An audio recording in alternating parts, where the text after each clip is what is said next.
The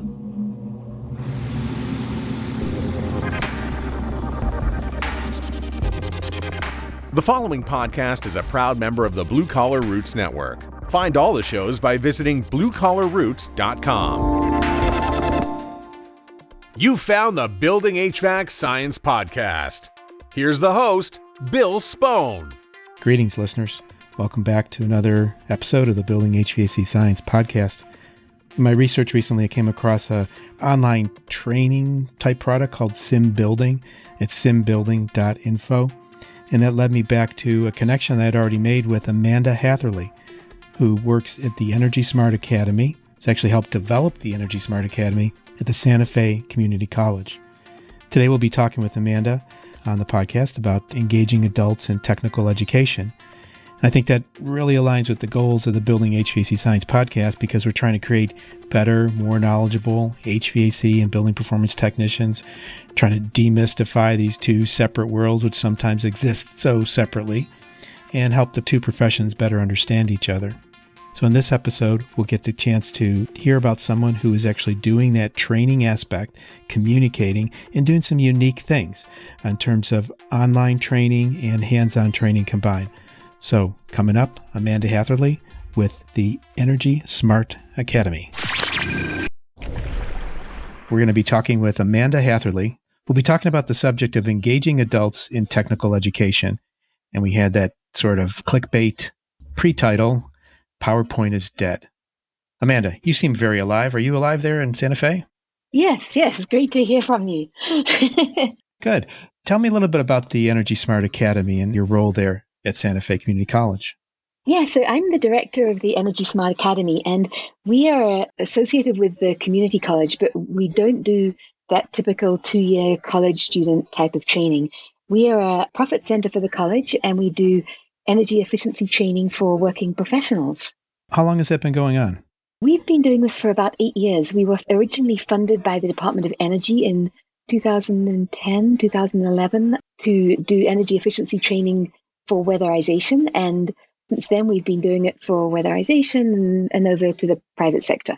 So our topic here is about engaging adults in technical education.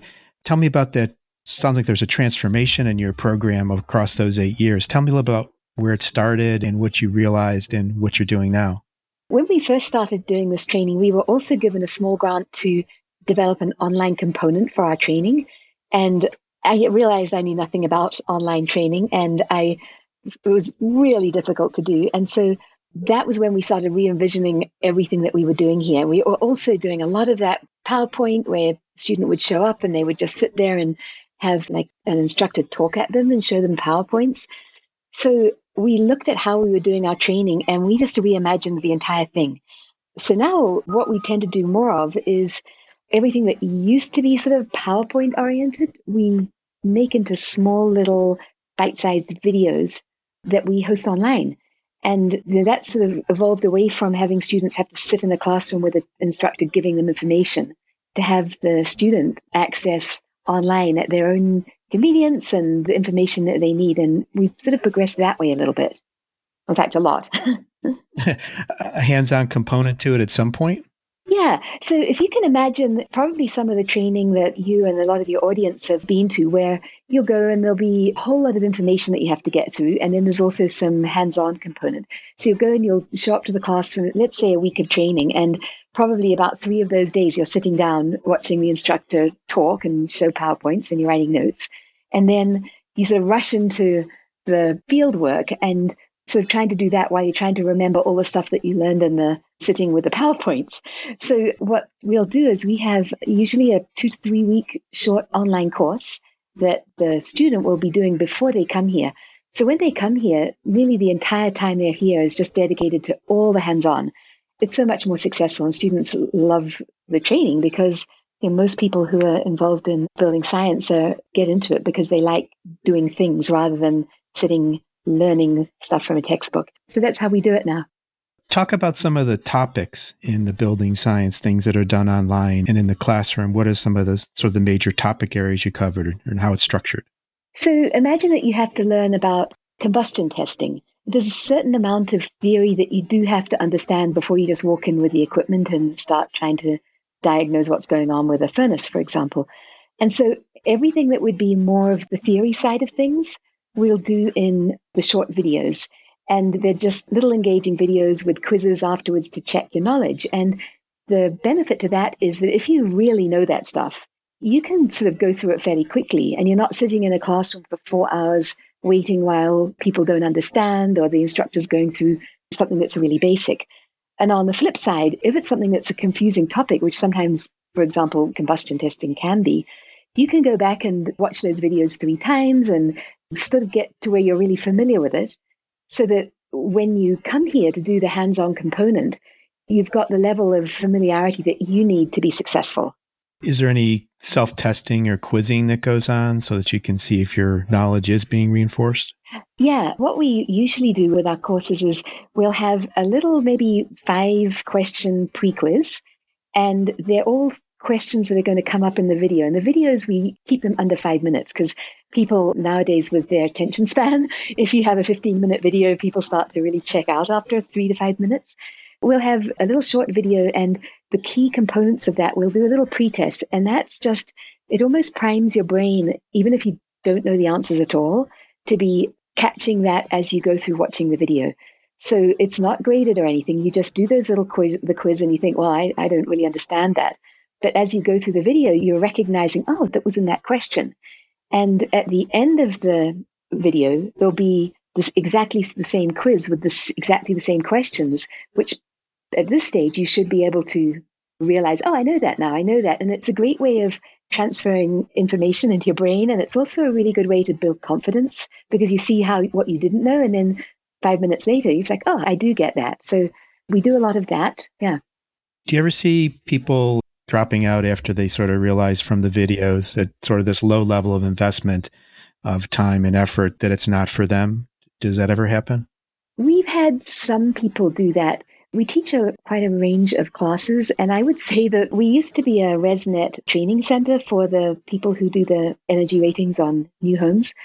And I think that was where we would get the most dropout because that's pretty intense. And we'd have people who thought, I want to be a HERS rater, and then partway in would realize that they just didn't quite understand what it was going to entail, and it was too much information for them.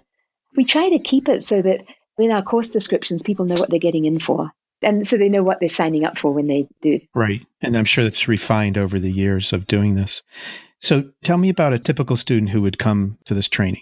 Yeah, we have a bunch of different types of students. The majority of our students for the last few years have been people who work in the federal low-income weatherization program because they have a specific amount of training that they need to do and need to keep up with every year. And then people who are affiliated with that program. So we do have people who are doing some HVAC for weatherization program, or we've had people who are working as inspectors for the weatherization program. And those are the individuals who are contractors working within the program. And they'll sign up because they need to take some of these classes to continue being able to offer their services within that low-income program. We also have done the more basic BPI building analyst training, which is a shorter training than some of our others. And we also do some commercial energy efficiency training for people who work with large buildings. So what's your reach? Where are your students coming from? Texas, Nebraska, Kansas, Missouri, New Mexico. We had someone last week from Nevada. That's mainly people from those states. Do you offer, it sounds like a somewhat unique approach. Is that what you think allows you to draw from literally thousands of miles? I think it is, but I think also it's because the Department of Energy requires people working in that low-income weatherization program to take specific classes, and they have to take those specific classes at a program that is called IREC accredited, which is jumping through all kinds of hoops to show that you have a really high-quality training program. And we've done that along with maybe 12 other training centers, or maybe a few more nationwide. So because they aren't in every state, we can sort of expand our reach out that way. For the listeners, IREC, is that the International Renewable Energy? It's an Interstate Renewable Energy Council, I think. Thank you. They set up standards, and did it take a while to become accredited by IREC? It did, and it's expensive, and it takes a long time to do it the first time, and then you have to annually reapply, and then every 5 years do a complete new application, which is what we're ready to do this year. And it's a lot of detail and paperwork and showing that you've got a curriculum that has got good tests and exams associated with it, good ways of testing knowledge, and that you monitor it and you upgrade it. And there's a lot of detail. But even though it was very time consuming and quite expensive to do, I absolutely appreciate the value, because all of what we have to put in to be able to be IREC accredited, I've really seen the value of our training program and how much better we are than before we did that, just because of all of the hoops we are continually jumping through. My training's in mechanical engineering, and for a while I was an accreditor for an organization called ABET, the Accreditation Board for Engineering and Technology, and I visited, during the time I did that, about 4 or 5 college programs, and then got to review documents in advance. And I know all the information, and then you do get accreditation visits, someone coming in to actually see what you have, or is it done remotely now? Every 5 years, we get someone in person, and if there was some issue, they would come earlier than that. But every year, we have to send in a lot of the documents that we use. We have to show, for example, that we're having regular curriculum meetings to discuss how our curriculum is being implemented, and that we're evaluating the students correctly, and that we make changes based on those evaluations. There's just a lot that we do. But I think it definitely means that if you do find a training center that's IREC accredited, you're really going to get a good quality program. And it's a way of showing that you're doing all of this. You mentioned earlier these online resources, the videos. I imagine they're restricted just to the enrollees in the course? They are, but I must say there's so much great information out there now. Like, for example, if you were going to be showing somebody how to do a blower door test, there's some great blower door videos that are just on YouTube. So instead of having to recreate that ourselves, we'll put that on so you can just link to it and embed it into your course. So there's a lot of information that we haven't had to recreate. And for example, for the blower door test, just so you've got an idea of what we do, we'll have those videos in there. And if you've been doing blower door tests all your life, then you obviously would just skim through and think, oh, I know that. But if you're brand new to it, it gives you a familiarity of, oh, what's this all about? Before you come here and sort of look at a blower door for the first time. So you've already got that familiarity. And then when you come here, it's like, oh, yeah, I've seen that. And so then when we're teaching you, you have a little bit of that in your mind already. But there's great online open source information. In fact, we've even developed, and I know we might talk about this, some online games and simulations that are open source and free. I just had a thought here. Maybe you should publish Amanda's picks. The top picks. The top picks, yeah. Yeah, I can tell you a cheat that I did too. Sometimes when I teach these classes, one of the assignments we'll give students to do is to go and find, for example, really good high quality video on YouTube that's short about, for example, indoor air quality or some aspect, or you give them some information, and it's called a scavenger hunt. The people who are taking the class really enjoy that because it puts them there hunting around on YouTube, and they have to make sure that it's something that's valid and that it isn't got incorrect information, and then they'll post it up for other people who are in the class to see, and other people, and then they might look at some of the other ones. But that's been a great way for me to find new videos too, because the students do all the work. Student labor, perfect. Yeah. So let's circle back to that topic about the simulation, which is actually how this whole interview started, how it came about, as I came across the sim that you developed under a grant. Can you talk about that, please? Sure. We developed some online game/simulation with a National Science Foundation grant in partnership with a group from Massachusetts. And the goal was to make some of the topics in building science a little easier to understand. Because, for example, when you're in a classroom or you are doing it online and you're trying to get across topics about moisture movement through building materials, I mean, that's all microscopic and it's really hard to understand if you just being told it. And the same thing when you actually think about a house and the 365 days a year and the night and day and the different seasons and all of those different conditions that can act on a house. If you're only there on a Tuesday afternoon in the middle of summer, it's going to be very different to imagining what it's going to be like on a December in the middle of the night. So the games were supposed to help people grapple with that, but in a really visual way. So we did 2 different kinds. One was a real simulation called Energy 3D, and it's totally freely available. And you can basically either use a model of a house, or you can create your own house. It's all drag and drop, and you can stick different types of roof material on and change the windows out. And it's just all like clicking and dragging and dropping. And once you've got your house, you can change the location, you can change the time of the year, and you can change the orientation of the house. You can add trees to the house, and there's a lot of different variables. And you can either run like a daily or a monthly or an annual energy simulation, which will then give you a sort of a graph of different times of the year, what the energy usage is on that house. But I think what's even better is that you can do it visually, so that you have these like little arrows coming out of the house or going in, showing how much energy is being, for example, lost in the middle of the winter. And in the middle of the night, the arrows out of a poorly insulated roof, for example, will get really long and reach out. And then if you sort of add insulation by clicking on that component and sort of upping the values, you run it again, you suddenly see these arrows of heat are really little. And so you can do that with all the components of the house. And you also see the infrared image of what's happening. And you can cycle that through days or cycle it. And so visually you get to see the shading of the trees and how the sun at different times of the year is affecting it. And it's a really fun way to figure out on the big scale what's going on in a house at different times of the year, different building materials. So that was the one simulation we did. And then we did another one, which was sort of an infrared game. And I don't know, have you seen those simulations that I think Intercaz did? One was for ResNet and one was for BPI. Yeah, the Interplay company. Yeah, that's right. Interplay, yes. So they have those house models where you walk inside and you pick up tools and you do things with them. And this one, which we call Sim Building, is similar to that, where you're walking through a house and you pick up different tools, mostly an infrared gun. And as you sort of sweep around with this infrared camera in the house, you see different anomalies. And each time you see a different, like a problem or something that's happening there, you zoom on it with your camera and a little question will come up.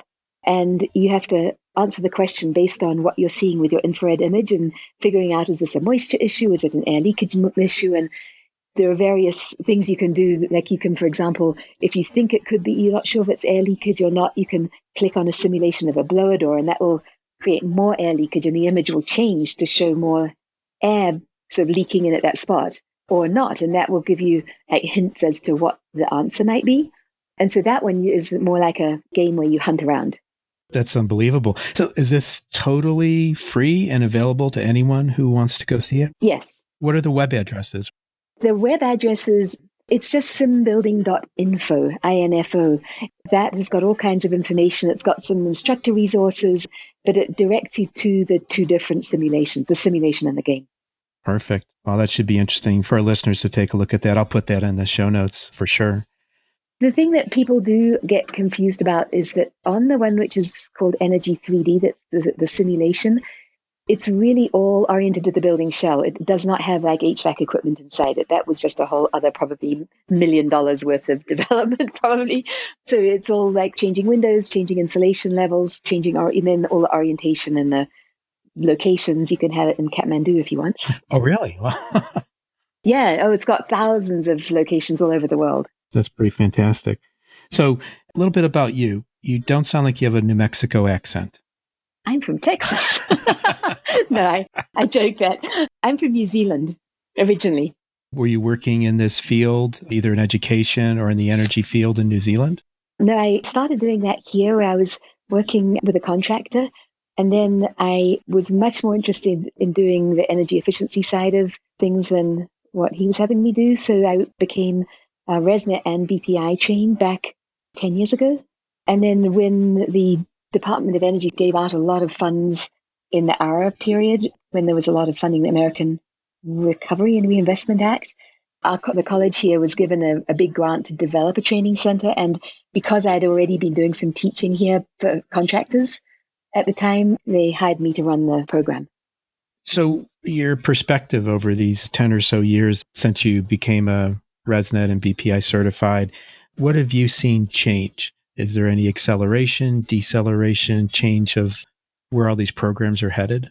I think to me, what I notice most is the professionalism, I think, has gone way up on the energy efficiency training side of things, where It seemed to me like 10 years ago, people were just like going quickly. The joke was a shoe salesman would go to a 1-week course and then be out having an energy efficiency consulting business because there was a lot of money for that type of thing years ago. I think what I notice most now is the amount of training and the amount of knowledge that people are expected to gain to be able to call themselves a professional in the whole energy efficiency side. I know that there has been a big push in the last 5 years or so, I guess, from National Renewable Energy Labs and BPI and the Department of Energy to have the 4 different job qualifications, I guess, where there's an energy auditor, a crew leader, a quality control inspector, and a retrofit installer. And each of those have extremely difficult exams. They're certainly not easy, and you have to have hundreds or maybe thousands of hours of experience before you can even sit for those exams. And they just did not exist until about 5 years ago. And I think that's really up the level of what I see, how people are doing work. That's great. And then I also, on the training side, I think the same thing. I mean, I know that it seemed like everybody was just standing around in a classroom with PowerPoints. And now I think there's much more innovative delivery of information to people than 10 years ago. So if someone's listening to this right now and they're thinking, well, I know about that market, I know about those things. It sounds like things have really made a transformation. Would you say that they started to reach this level of professionalism in the last 5 years, 2 years, 3 years? How long has it been where you started to really feel like it's coming together? I think within the last 5 years, because with our time period, there was a lot of money out there and people were just trying to spend it and get numbers of things done with all of that money. And I think since then, there's been this real push that you need to have different certifications and you need to know what you're doing. And the works, there's not as much money. It's a little tighter of well, definitely in this where I am, you have to have a higher level to prove that you're good at what you're doing because there's more competition, I think. What would you recommend someone do? I imagine if someone's interested in this topic in some of those states you mentioned, if you're in the west to southwest, but what should someone do if they're not in an area close to you? What could they do to begin to explore this, to understand what potential it might have for a career change or to augment a career? If you're interested in doing something like becoming an energy auditor, I still think that the best basic thing to do is to take the BPI building analyst training. It has no prerequisites. It's a basic entry into learning about the basics of energy auditing. And then once you've done that, if you're working with an organization and you can be learning as you go, I'm not sure how many hours. It's maybe 1,000 hours of experience, and you have to have taken some training classes as well. You need to document all that you've done this. You can then apply to take, for example, the energy auditor exam that the Building Performance Institute has. And that really is the sort of, to me, the gold standard exam for energy auditing right now for residential. And it's not an easy exam. There's a hard written exam and there's a field exam that requires you to know what you're doing. And I think most people, by the time they've got the experience and they've done some energy efficiency and auditing work for a year or two, the field exam is not that difficult. But the written exam requires you to have some really solid building science knowledge and be able to apply that knowledge, not just sort of know the answer to something, but be able to think through a scenario and come up with the correct answer to that scenario. So an orientation towards science, or at least investigation, that curiosity is pretty much a prerequisite to work in this area, I would say. Would you agree with that? Yeah, absolutely. I think you have to love to be out in the field and investigating things and trying to figure things out and working out why things happen. If you just like sitting and writing and looking at a computer, those are all the people who go off and be lawyers. Yeah. The people who want to be out in the field really investigating something with tools in their hands. This is a great field, I think, for people like that. BPI produces a book called the Building Science Principles Reference Guide. Have you seen that? Yes, and that's a great starter book, even before building analyst or as alongside the building analyst training. Yeah, I think that's helpful. And then for the energy auditor, I know that this has been around for years, but it's still, I think, the best book out there is Residential Energy, that's written by John Krieger and Chris Dorsey. It's definitely been around for 12, 15 years, and they've done some revisions, but that's such a fabulous book if you really want to tackle this, and it's definitely a prerequisite for taking the energy auditor exam. Absolutely. Yeah, the BPI book is not quite as long as Residential Energy. That's very basic. Yeah, very basic, but if you're just curious about it, it's a good way to start in. I think some people or some organizations actually give an online quiz. You can actually test your knowledge of these basics, but this, of course, is not the same thing as being an energy auditor, but it's a way of getting up to there. Yeah, it's a great entry. Yeah. And we're actually right now in the process of putting together a short online course that goes along with that book, just for people who don't want to sit and have to read a textbook, which is going to have all the same images, but done more in a conversational video format. Great. I'll be sure to let us know. Yeah.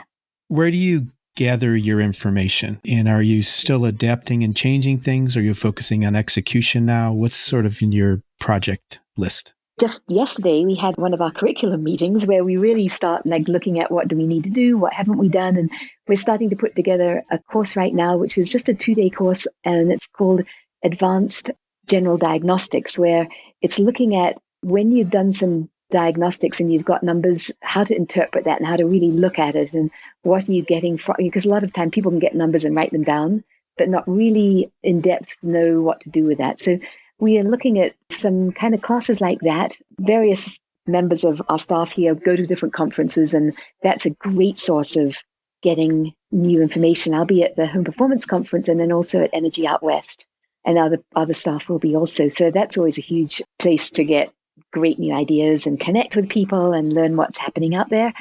And then just looking at new technologies. I know we were discussing yesterday that there's a gentleman, Dale Sherman, who you probably know. Yep, from New York, yeah.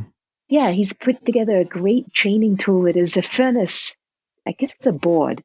It sort of simulates like an 80% furnace or a 90% furnace. And then there's like a bug box, which goes along with it, which can create problems for that. So it's like a portable testing board that you can take. It doesn't fire or do anything like that, but it provides scenarios. So we're always looking at interesting new ways to convey information, particularly if we're out in the field and we don't quite know what's going to be out there when we get there. Here we have a very comprehensive lab, but sometimes we do field training, and it's helpful to have portable, cool kind of tools to use. Yeah. Dale's quite a craftsman. He also has like a dollhouse, but it simulates air movement and pressure testing.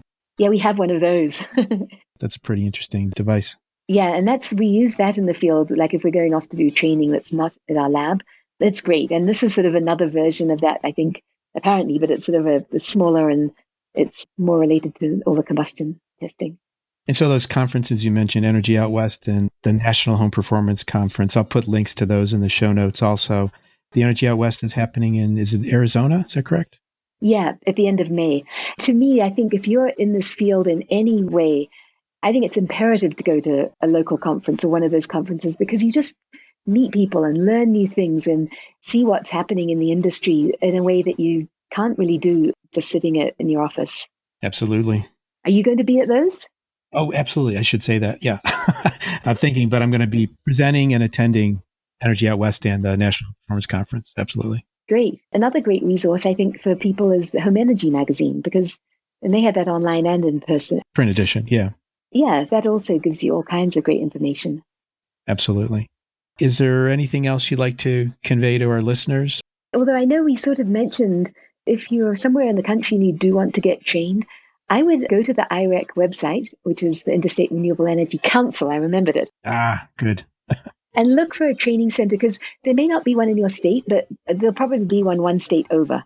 Because I think that the level of training you're going to get there is going to be way above, not obviously every other training, and there's some great organizations that may not be IREC accredited, but if it's like a toss-up between Joe's training center down the road and an IREC one, I would tend to trust the IREC one a little better. Unless, of course, it's an industry sponsor one, like say an organization that is, or say, for example, if you were doing a training on combustion analyzers or something, that would be obviously very different from the guy down the road who just sort of puts up a shingle and says, I can train you. Right. It sounds like you're very passionate about this. Is there anything about you that makes you motivated to do this? Anything in your makeup, your experience, your personal interests that drives you along this road? Yeah, originally I got into this because I wanted to be involved in something that would have an effect on the environment and climate change and all of the things that can benefit the world by doing something that helps change the trajectory we're on, and also help people, I think, live in homes that are more comfortable and safer from a health standpoint of combustion gases. And so they all tie in together. And I just feel like this is a great industry to be in from like helping people, helping the world. Great. That's what I'm in it for too. It's for now and for the future, for future generations. If someone wanted to connect with you, what would be the best way? Through LinkedIn, through email, through your Santa Fe website? I think the easiest way is to go to energysmartacademy.com, and there's a contact me page, or you can email me, but if you know how to spell my last name, that's just got a contact page, but it's amanda.hatherly@sfcc.edu, and you might put that link in the notes because people spell it wrong all the time. Okay, good. Yeah, but the email is very easy. So I usually have what I call the hot seat question for everybody I interview and invite on the show, and it's not that bad. But what's either your favorite quote, an interesting book you've read, or perhaps the current book that you're reading? Okay, I'll tell you my favorite quote is, "You don't see the world as it is, you see the world as you are." Interesting. So there's that aspect of it's filtered. Is that the kind of the vibe that I get there? I mean, it's filtered through your own perceptions. Yeah, I guess. And it's how you are yourself is how you're seeing the world. Not the world isn't like this external thing happening to you, maybe. Very nice. Anything to wrap up here? I think we've covered a lot of ground, got introduced to your program, to you, your passion about education and helping people visualize and really understand some of these topics that are mostly invisible, like infrared and moisture movement and things like that. It was really great to have you on. Yeah. Oh, thank you. It's been really great chatting with you. Super. So I want to thank you for coming on. And if anyone who's listening has any questions, the outro notes will have some email addresses in there if you want to get a hold of us, or you could follow us on Facebook if you want. So thank you very much, Amanda, and have a great day. You too. Thanks.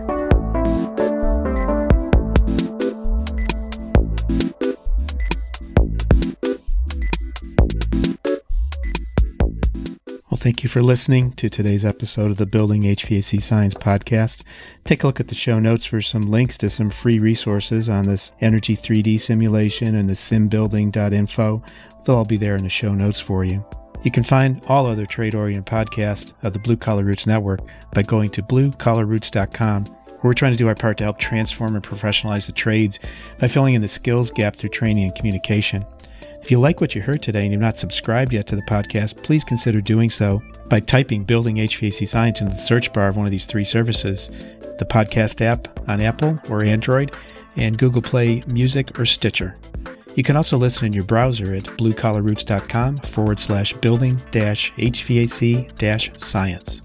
If you want to keep up with other things that I find interesting, you can follow me on Facebook by typing Building HVAC Science into the Facebook search bar. We tend to post there a lot of different things, articles, notes, connections, things you might be interested in. I'm going to close here with the thought for the day, and actually it's the quote for the day. It comes from Anthony J. D'Angelo, and it ties perfectly into what we're talking about. Develop a passion for learning. If you do, you'll never cease to grow. I think that's a really nice note to leave on. If you're interested in becoming a sponsor of the Building HVAC Science podcast, please email me at bill_Spohn, S-P-O-H-N, at bluecollarroots.com. If you're in the market for any of the tools or test instruments we mentioned in our podcast, take a look at what TrueTech Tools has to offer. You can use the discount code HVACBS for a nice discount. Full disclosure, I'm one of the owners of TrueTech Tools. Thank you very much for listening, and we hope you tune in again to the Building HVAC Science podcast.